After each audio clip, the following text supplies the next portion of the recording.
এই যে বন্ধুরা, এইভাবে কড়াইশুটির কচুরি বেলে নেওয়া হচ্ছে। একটু তেলে ডুবিয়ে বেললে বেলাটাও ভালো হয়। এইভাবে বেলে নেওয়া হচ্ছে। কড়াইশুটির পেস্ট দিয়ে যেভাবে বলেছিলাম আগে মেখে নেওয়া হয়েছিল, এইবার লেচি কেটে এইভাবে বেলে নেওয়া হচ্ছে একটি একটি করে। এবং কড়াইশুটি এইখানে ভেজে, এই যে কড়াইশুটির কচুরি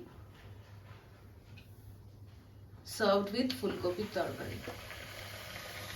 এই যে দেখুন, এইভাবে একটু একটু করে কড়াইশুটির কচুরি ভেজে নেওয়া হচ্ছে।